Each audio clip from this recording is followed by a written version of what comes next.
Hello दोस्तों, स्वागत है आपका गौरव सिंह राठौर के चैनल पर। आज हम इंडियन कॉन्स्टिट्यूशन शेड्यूल यानी कि भारत की संविधान में जो अनुसूचियाँ जोड़ी गई हैं उनके बारे में पढ़ेंगे और उनको हम कोशिश करेंगे कि उनको ट्रिक से किया जाए।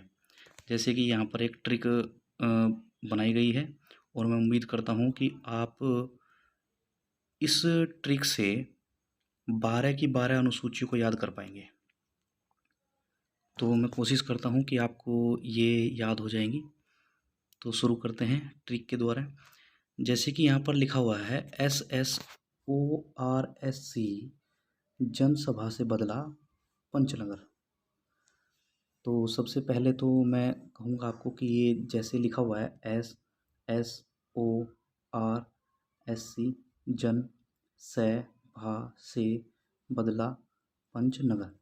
ये जो मैंने नीचे डैश लगाए हैं, अंडरलाइन किया हुआ है वर्ड को, इसमें आप ऐसे मान के चलें कि ये एक एक है। जैसे मैंने 1 2 3 4 5 6 7 8 9 10 11 और नगर 12। तो आप देख रहे होंगे कि मैंने SSORSC जन सभा से बदला पंचनगर, इन पे सबके नीचे नंबर लिखे हुए हैं। तो ये 12 की 12 अनुसूचियों को कवर कर रहा है। तो आपको केवल ये याद करना है कि ये जो ट्रिक है इसको केवल एक बार रिवीजन करना है और मैं उम्मीद करता हूँ कि ये आपके याद हो जाएगी। एक बार आपको SSORSC जनसभा से बदला पंचनगर। जन में आपको याद रखना है, जन पूरा वर्ड है और सभा में दो शब्द, दो अनुसूचियाँ छुपी हुई हैं, 7 और 8। से जो लिखा हुआ है उसमें 9वीं अनुसूची है, बदला में 10वीं है, पंच में 11 है और नगर में 12 है। आपको याद होगा कि भारत जब आज़ाद हुआ था, संविधान बना था, तो उस मूल संविधान में केवल हमारे पास 8 अनुसूचियाँ थी। तो हमने बाद की 9 10 11 12 इनको बाद में जोड़ा है। तो इनके बारे में हम बात करते हैं कि पहली जो एस है, जो संविधान में जो एस है, जो हमने आपको बताया अभी एस, इसके बारे में क्या लिखा हुआ है। तो एस लिखा हुआ है स्टेट्स। स्टेट्स के बारे में हम बात करते हैं। तो ये जो पहली अनुसूची है स्टेट्स, इसमें कहा गया है कि जो भारतीय जो राज्य हैं और संघ राज्य क्षेत्र हैं उनके बारे में, सभी के बारे में जानकारी अनुसूची 1 में दी गई कि भारत में कितने राज्य हैं और कितने संघ राज्य क्षेत्र हैं। तो आप देख रहे हैं वर्तमान में हमारे पास, हमारे जो भारत है उसमें 28 राज्य हैं और 8 केंद्र शासित प्रदेश हैं जिनको यूटीज बोलते हैं, यूनियन ऑफ टेरिटरीज। अब बात करते हैं 2 की, अनुसूची 2 में एस लिखा हुआ है। एस मतलब सैलरी। तो यहाँ पर सैलरी की बात की गई है। जो हमारे मंत्री होते हैं, मंत्री के अलावा हमारे लोकसभा के अध्यक्ष, राष्ट्रपति, उपराष्ट्रपति, प्रधानमंत्री, सर्वोच्च न्यायालय के मुख्य न्यायाधीश, उच्च न्यायालय के न्यायाधीश, उन सभी के वेतन के बारे में इसमें बताया गया है। आप यहाँ पर देख सकते हैं कि ये अनुसूची 2 में राज्य व्यवस्था के पदाधिकारियों के वेतन, भत्ते और पेंशन का उल्लेख किया गया है। लेकिन आपको इसमें याद रखना है कि जिसमें ये राज्यसभा का सभापति है, ये इसमें नहीं है, क्योंकि नहीं जी, उपराष्ट्रपति, सॉरी, इसमें उपराष्ट्रपति लिखा होगा। उपराष्ट्रपति याद रखिएगा, आर्टिकल 63 में कहा गया है कि उपराष्ट्रपति राज्यसभा का पदेन सभापति होता है। तो आप यहाँ पर देख रहे होंगे कि यहाँ पर 2 लिखे हुए हैं, एक तो उपराष्ट्रपति भी लिखा हुआ है, साथ ही यहाँ पर राज्यसभा का सभापति भी लिखा हुआ है। तो एक व्यक्ति को 2 बार पेंशन तो मिल नहीं सकती है। तो जो उपराष्ट्रपति होते हैं वो राज्यसभा के पदेन सभापति के रूप में पेंशन लेते हैं। और यहाँ पर कहीं पर भी पीएम, प्रधानमंत्री का भी जिक्र नहीं है। ऐसा इसलिए है क्योंकि जो प्रधानमंत्री हैं हमारे, वो लोकसभा या राज्यसभा के सदस्य के रूप में वेतन प्राप्त करते हैं, न कि प्रधानमंत्री के पद के लिए। तो इसमें आपको याद रखना है। अब बात करते हैं अनुसूची 3 की। तो 3 में हम देखते हैं कि यहाँ पर एस लिखा हुआ था, हमने बात की स्टेट्स की। एस हमने बात की सैलरी की। अनुसूची 3। अब हम बात करते हैं ओथ। ओथ मतलब शपथ। यहाँ पर आप देख रहे होंगे 3 में मैंने ओथ लिखा हुआ है, यहाँ पर आप गौर कर रहे होंगे। तो इसके बारे में और जानकारी लेते हैं नीचे कि तीसरी अनुसूची में दिया गया हुआ है। तो तीसरी अनुसूची में हमारे संविधान में कहा गया है कि जितने भी हमारे राज्य व्यवस्था के पदाधिकारी हैं उनकी शपथ क्या होगी, इसके बारे में लिखा गया है। ठीक है। अब आप बात करते हैं अनुसूची 4। जैसे कि यहाँ पर देख रहे हैं SSOR, तो आर आता है 4 पर, तो यहाँ पर 4 लिखा हुआ है राज्यसभा में सीटों का आवंटन। तो हमारे यहाँ राज्यसभा में सीटों के आवंटन के बारे में कहा गया है कि जितने भी राज्य हैं उनके कुछ जो विधानसभा के कुछ सदस्य होते हैं वो राज्यसभा में नॉमिनेट होते हैं, पहुँचते हैं, तो उनकी कितनी सीटें होंगी उसके बारे में अनुच्छेद 4 में उल्लेख किया गया है। अब बात करते हैं अनुसूची 5 की। अनुसूची 5 के बारे में मैं आपको बता दूँ कि इसमें लिखा गया है अनुसूचित क्षेत्रों और अनुसूचित जनजाति क्षेत्रों के नियंत्रण और प्रशासन के बारे में बताया गया है। और अनुसूची जो 6 है उसमें भी सेम ऐसे ही कहा गया है, लेकिन अनुसूचित जनजाति क्षेत्रों का नियंत्रण और प्रशासन के बारे में कहा गया है उसमें। आप यहाँ पर देख रहे होंगे ये SC मैंने आपको बताया था कि ये 5 है, ये 5 है और ये जन 6 है। तो SC अनुसूचित जनजाति और ये अनुसूचित जाति और ये 6 और ये 5 और ये 6 ये अनुसूचित जातीय क्षेत्र और ये अनुसूचित जनजातीय क्षेत्र। इसमें सिर्फ एक अंतर इतना ही है कि जो अनुसूची 5 है उसमें और अनुसूची 6 है, अनुसूची 6 में ये असम, मेघालय, त्रिपुरा और मिजोरम, इसको हम आप ऐसे याद कर सकते हैं ATM², असम, त्रिपुरा, मेघालय और मिजोरम, ATM² से याद कर लीजिए।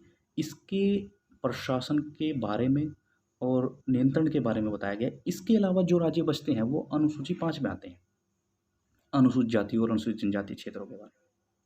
तो आपको याद रखना है कि अनुसूची 6 में असम, मेघालय, त्रिपुरा और मिजोरम के प्रशासन के बारे में और नियंत्रण के बारे में कहा गया है। उसके अलावा जो अनुसूचित जाति और जनजातीय क्षेत्र बच जाते हैं वो अनुसूची 6 में आते हैं। तो ये मैं उम्मीद करता हूँ कि क्लियर हो गया होगा। अब बात करते हैं अनुसूची 7 की। अनुसूची 7 आपने यहाँ 6 तक कर लिया है, तो अनुसूची 7 में कहा गया है कि जो हमारे पास सूचियाँ हैं, अनुसूची 7 में सूचियों के बारे में बताया गया है कि हमारे पास किस तरीके की सूचियाँ होंगी। तो अनुसूची 7 में सूचियाँ का प्रावधान है। सूचियाँ हमारे पास 3 तरीके की सूचियाँ होती हैं, एक होती है संघ सूची, एक होती है राज्य सूची, एक होती है समवर्ती सूची। संघ सूची पर कानून बनाने का अधिकार केवल संघ के पास होता है, यहाँ पर आप देख सकते हैं ये लिखा गया है, केवल केंद्र के पास है। जब संविधान लागू हुआ था तो उसमें 97 विषय थे, लेकिन वर्तमान में 100 हो गए हैं। इसमें जो विषय हैं उनकी बढ़ोतरी हुई है।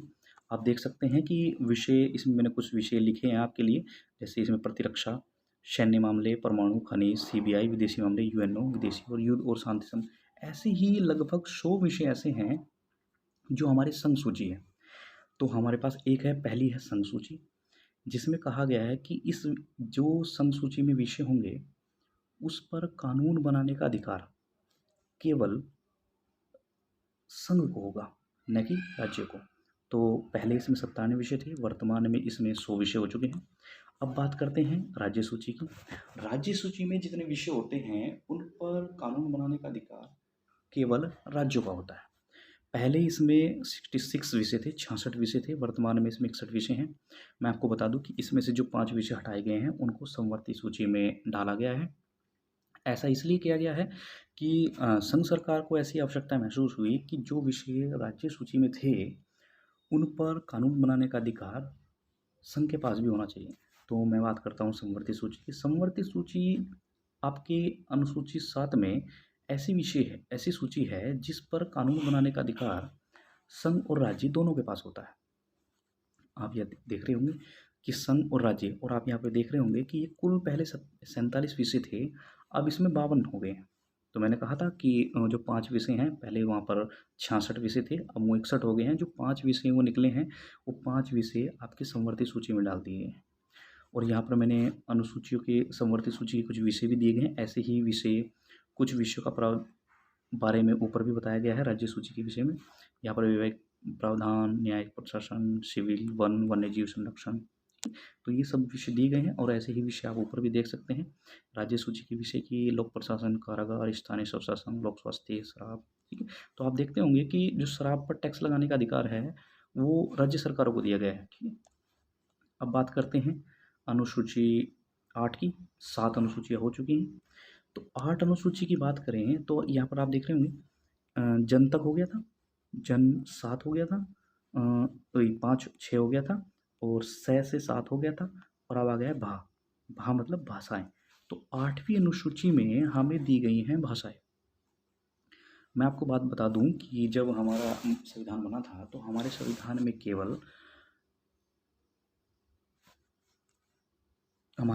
में केवल 14 भाषाएँ थी। यहाँ पर थोड़ा गलत लिखा हुआ है 18, ये आप सही कर लीजिएगा, 14 भाषाएँ थी। 14 भाषाएँ थी और वर्तमान में हमारे पास 22 भाषाएँ हैं। अब बात करते हैं अनुसूची 8 की, कि ये देख रहे हैं आप यहाँ पर 14 भाषाएँ लिखी गई हैं, वहाँ पर थोड़ा मिसप्रिंट हो गया है। तो मूल संविधान की अगर हम बात करें तो उसमें 14 भाषाएँ थी, अनुसूची 8 में 8, और वर्तमान में हमारे पास कितनी हैं? 22 भाषाएँ हैं। 14 भाषाओं को आप देख सकते हैं कि इसमें असमिया, बंगाली, गुजराती, हिंदी, कन्नड़, कश्मीरी, मलयालम, मराठी, ओडिया, पंजाबी, संस्कृत, तमिल, तेलुगु, उर्दू। उर्दू के अलावा मैंने कहा था कि संविधान के मूल संविधान में जो था उसमें केवल 14 भाषाएँ थी। तो हमने जो आगे की 8 भाषाएँ हैं उनको कब-कब डाला है ये आपको पता होना चाहिए। जैसे कि 21वें संविधान संशोधन अधिनियम 1967 द्वारा हमने सिंधी भाषा को डाला था 1967 में। ये क्वेश्चन आ चुके हैं, मैं आपसे उम्मीद करूँगा कि आप इनको थोड़ा अच्छे से एक बार रिविज़न कर लें। 71वें संविधान संशोधन 1992 में आपको नेपाली, मणिपुरी, कोंकणी और कोंकणी भाषा को डाला गया था। इस नेपाली, मणिपुरी, कोंकणी को याद करने के लिए यहाँ पे एक ट्रिक लिखी गई है, नमक, न से नेपाली, मैं से मणिपुरी, कै से कोंकणी। अब बात करते हैं संविधान संशोधन 1992 की, जो 2003 में हुआ था। इसमें आप देख रहे होंगे बोडो, डोंगरी, मैथिली, सैंथली ये सब संथाली डाली गई हैं। ये कहाँ से ली गई हैं ये भी मैंने आपको आगे मेंशन कर दिया है कौन से राज्य से ली गई हैं। आप इसको याद कर सकते हैं बीडीएम से, पी से बोडो, डी से डोंगरी, मैं से मैथिली और से संथाली। और मैं उम्मीद करता हूँ कि आपकी ये अच्छे से याद हो गई होंगी। अब बात करते हैं अनुसूची 9 की। अनुसूची 9, अनुसूची 9 जैसे कि मैंने अभी आपको बताया था कि ये आप से जो है वह हो गया था 8 तक, से 9 तक। तो 9 में जो है वो सुधार की बात की गई। मैंने कहा था आपको कि जो 8 अनुसूचियाँ हैं वो आपके मूल संविधान में दी गई थी, लेकिन जो 9वीं अनुसूची है 9, 10, 11, 12 वो आपकी बाद में जोड़ी गई हैं। तो आपको ये भी पता होना चाहिए कि ये कब-कब जोड़ी गई हैं। जैसे कि यहाँ पे भूमि सुधार की बात की गई है। तो भूमि सुधार की आवश्यकता हमें सबसे पहले पड़ी और हमने पहला संविधान संशोधन अधिनियम 1951 किया। ये आप देख रहे होंगे। प्रथम संविधान संशोधन 1951 और भूमि सुधार कानून इसमें लाया गया था। इसमें हदबंदी और चकबंदी कानून जैसे नियम लाए गए थे। इसके अलावा अनुसूची 9 इसलिए भी इम्पोर्टेंट है कि इसमें कहा गया था कि अगर किसी कानून को 9वीं अनुसूची में डाल दिया जाता है तो उसका न्यायिक पुनरावलोकन संभव नहीं है, ऐसा 9वीं अनुसूची में कहा गया है। अब बात करते हैं 10वीं अनुसूची की। 10वीं अनुसूची तो हमने ऊपर देखा था कि ये जो है से तक का पूरा हो गया था, बदला 10, पंच 11 और नगर 12। तो बदला यहाँ पर देख रहे हैं दल बदल कानून के बारे में हमने आपको बताया। तो दल बदल कानून को लाया गया था 52वें संविधान संशोधन अधिनियम 1985 द्वारा। दल बदल कानून ये आप देख रहेंगे आप, दल बदल कानून। तो जो व्यक्ति जो सांसद होते थे और जो हमारे विधायक होते थे वो किसी लालच के बल पर किसी दूसरी पार्टी में चले जाते थे। मतलब कोई व्यक्ति अगर किसी को पद की उम्मीद में मतलब कि किसी को पद ऑफर करता था या किसी पैसे के लालच में तो वो अपनी पार्टी को बदल लेते थे। तो इस पर रोक लगाने के लिए सरकार ने 52वां संविधान संशोधन अधिनियम 1985 किया और इसी के तहत दल बदल कानून लाया गया, जिसके तहत लोग जो विधायक होते हैं और सांसद होते हैं उनके दूसरी पार्टियों में जाने पर रोक लगा दी गई। अब बात करते हैं 11वीं अनुसूची की। जैसे मैंने आपको बताया था पंच, पंच वहाँ पर ऊपर मैंने आपको बताया था कि वहाँ पर लिखा गया है पंच। तो पंच जो है वो हमारा 11 है। पंच मतलब ग्राम पंचायत, पंचायत, पंचायती राज। तो 73वें संविधान संशोधन अधिनियम 1992 द्वारा पंचायती राज व्यवस्था को एक संवैधानिक दर्जा दे दिया गया। इसकी अगर हम बात करें तो 200 अनुच्छेद जो है, इसकी अगर हम भाग की बात करें संविधान में तो संविधान में इसका भाग दिया गया है 9। 9वें भाग में दिया गया है और आर्टिकल है 243 से लेकर 243 ओ तक। इसमें कुल 29 विषय डाले गए हैं। ये आपको याद रखना है कि विषय कितने हैं, ये क्वेश्चन इंपॉर्टेंट है, आपका पूछ भी लिया गया है। और अब बात करते हैं और अगर मैं पंचायती राज व्यवस्था की बात करूँ तो सबसे पहले ये 2 अक्टूबर 1959 को नागौर के राजस्थान के नागौर ज़िले में इसको लागू किया गया था। 2 अक्टूबर 1959 राजस्थान का नागौर जिले में। अगर हम दूसरे की बात करें, दूसरी बार कहाँ पर लागू किया गया, तो दूसरी बार लागू किया गया था, ये किया गया था 9 अक्टूबर को आंध्र प्रदेश के महबूबनगर में। महबूबनगर में। तो ये आपको याद रखना है। अब बात करते हैं अनुसूची 12 की। अनुसूची 12 में मैंने आपको अभी बताया था पंच, वहाँ पर ऊपर लिखा था पंच और नगर। तो नगर जो है वो है नगर पालिका से संबंधित। तो 12वीं अनुसूची को हमने जोड़ा है 74वें संविधान संशोधन 1992 द्वारा। इसको संवैधानिक दर्जा दिया गया है। इसमें जो आर्टिकल है जो है 243 पी से लेकर जेड जी तक हैं, 243 जेड जी। उसके अलावा आपको याद रखना है कि इसमें टोटल 18 विषयों की बात की गई है। 18 विषयों के साथ साथ आपको इसका भाग भी याद रखना है। भाग जो है वो इसका 9A है। जैसे मैंने आपको बताया यहाँ पर 9 है, सॉरी यहाँ पर 9 है और यहाँ पर क्या है 9A। तो सबसे संविधान के भाग 9 में दिया गया है पंचायती राज, 9A में दिया गया है नगर पालिकाएँ और 9B में दिया गया है सहकारी समितियाँ। ये इसमें नहीं लिखा गया है, वो अलग से प्रावधान किया गया है उसका 97वें संविधान संशोधन 2011 द्वारा। तो मैं उम्मीद करता हूँ कि ये आपको लेक्चर पसंद आया होगा और आप इस ट्रिक से, इसी ट्रिक को याद करके आप अपनी सभी अनुसूचियों को याद कर सकते हैं। और अगर आपको वीडियो पसंद आए तो लाइक कीजिएगा, चैनल को सब्सक्राइब कीजिएगा और मैं उम्मीद करूँगा कि आगे भी ऐसे ही इंटरेस्टिंग वीडियो आपके कॉम्पिटिटिव एग्ज़ाम के लिए मैं बनाता रहूँगा और कोशिश करूँगा कि आपके लिए फ़ायदेमंद साबित हो। धन्यवाद।